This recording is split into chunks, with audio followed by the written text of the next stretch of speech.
So in August 2005, Hurricane Katrina swept through Louisiana. 80% of New Orleans was underwater. Thousands of families were displaced, and it caused a damage of $160 billion. It was the single most expensive natural disaster in the history of the United States. And that begs the question,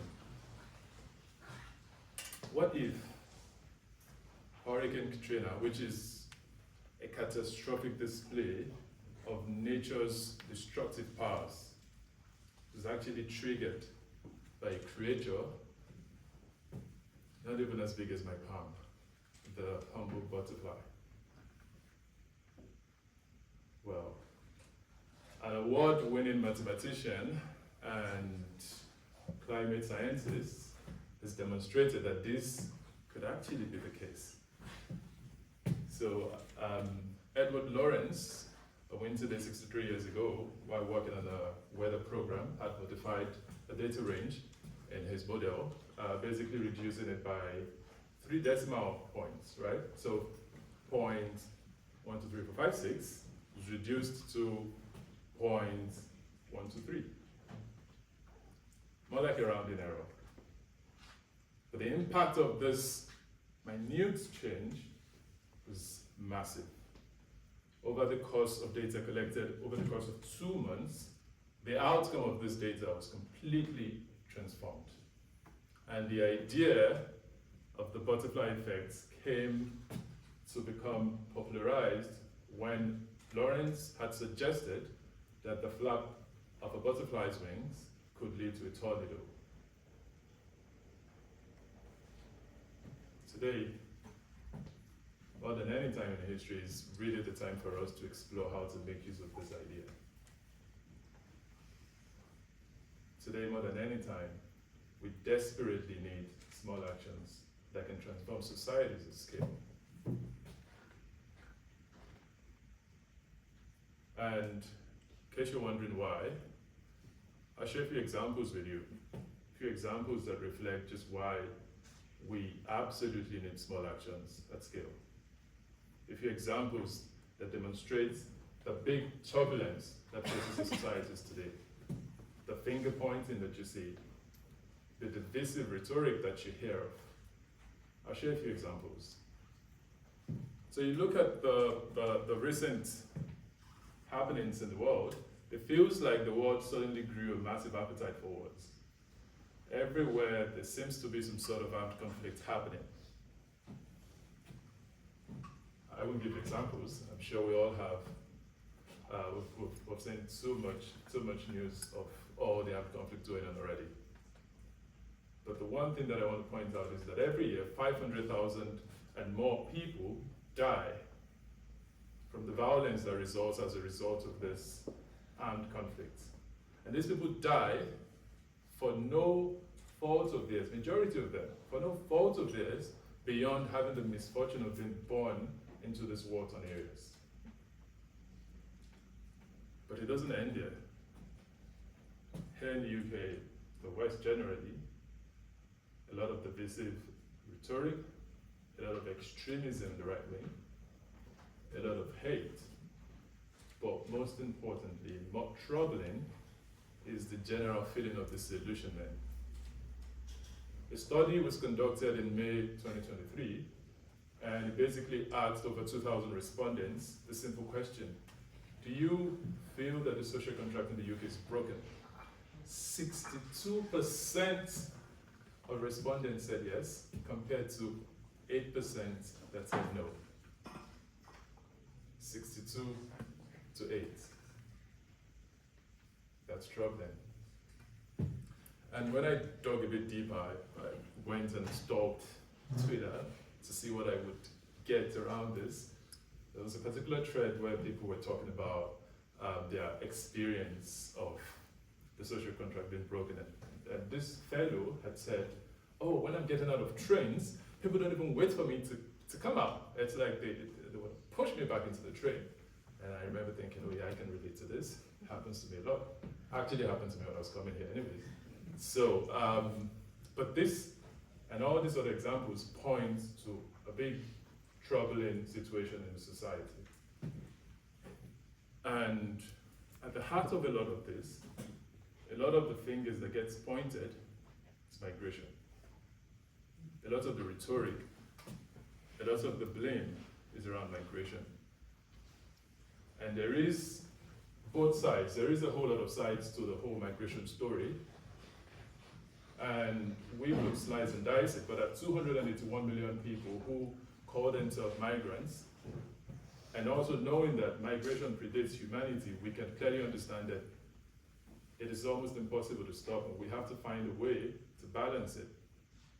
And I'd like to share a few stories, especially mine, since I happen to be a migrant myself. And to show one of that, having lived in several countries and migrated to quite a few continents before finally calling the UK home. Now, before I began to move around, I used to be really vocal about my lack of preference, for lack of a better word, for economic migration. I preached against it every chance I got. As a matter of fact, I drew some reputation around my inner circle of friends for being very quick to jump on my anti-brain drain soapbox whenever the opportunity presented itself. And then EndSARS happened. Now you see, EndSARS is one of the biggest protests in Nigeria by young people against police brutality. And watching the way the elder population really refused to understand and validate our struggles dampened my hope a lot. And before this time, I would always make excuses for clear cases of incompetence and mediocrity, basically because I was trying to cling on to hope by all means. But during EndSARS, watching young people, my age mates, get massacred by the very security agents that are supposed to protect them, basically destroyed whatever hope I had left. I knew I had to leave. And I knew that I had to basically reconsider my approach. Now, I'm a big believer in Africa needing her best brains to stay back and build and contribute to her development. I still believe that. I still stand by that.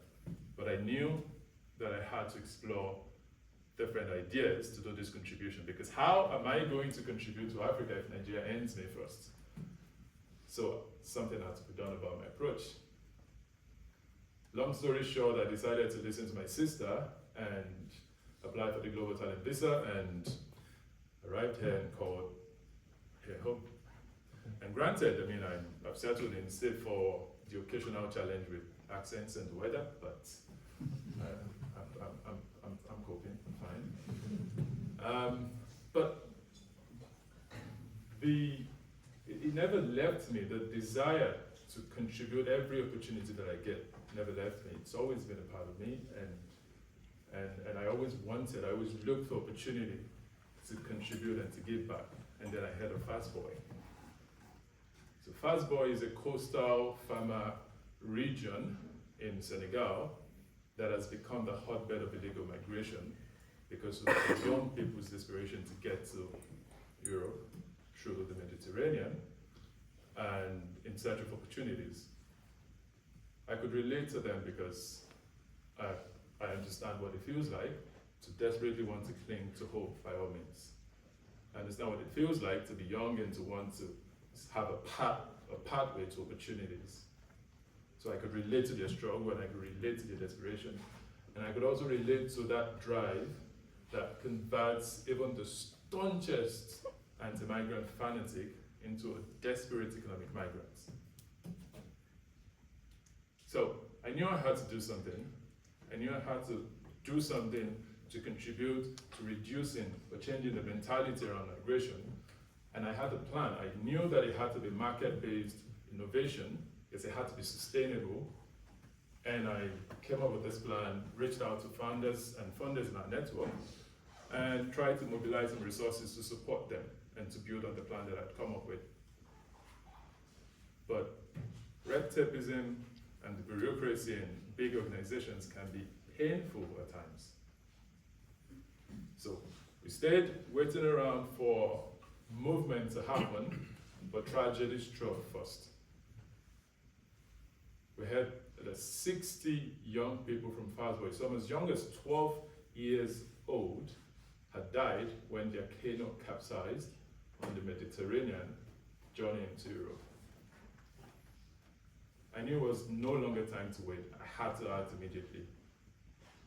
And I jumped into it, mobilized my team. We went out, mobilized about 25 farmers into a pilot, and launched our initiative. So the first thing we did was to take some of the startup technologies in our network, and the first one we did was to basically implement a system that allowed us to grow the productivity by monitoring in real time the health of the soil and the crop, and then also complementing this with a solar cold storage enabled tricycle. We were able to preserve the harvest of these farmers, as well as extend and take it to buyers on demand side as far as 130 kilometers away from their immediate community. And what this did was to really give them more options, give them better market opportunities, but of course using the limited resources we had. Very, very small action. The results, mind-blowing.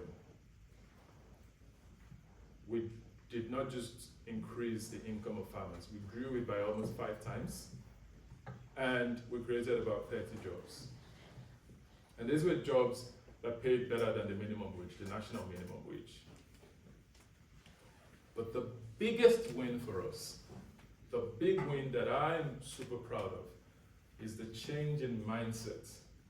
The young people suddenly realized that this could actually be where the opportunity lies. There could actually be a life for them here, contributing to planting, harvesting, and of course contributing to the local economy. And the dream could be here, nowhere else. And that tells us that small actions can indeed have really big impact. Now, every one of us here would be wondering, we're not all going to have a fast boy moments, so how can we contribute? And we do need everybody to think and contribute to small actions for societal good, society's benefit. So, I'll leave you with a few words on how you can contribute. The first step is to recognize the power that you have through small actions, well thought out small actions. And the second step is to remember that small actions are typically not small. When you think of small actions, just do it, because the impact is definitely not going to be small. And whether this means standing up for what you believe in, taking a stand against injustice, being more welcoming of people who are different from you, showing a lot more gratitude, empathy, or as a migrant, showing a lot more gratitude, courtesy, and decency to your host. All of these are ideas that we can practice as small actions that can have far-reaching consequences. And remember that at the end of the day, the goal is not to have far-reaching consequences at scale, because if your small action is able to touch just one soul, it would have been worth it. Thank you very much.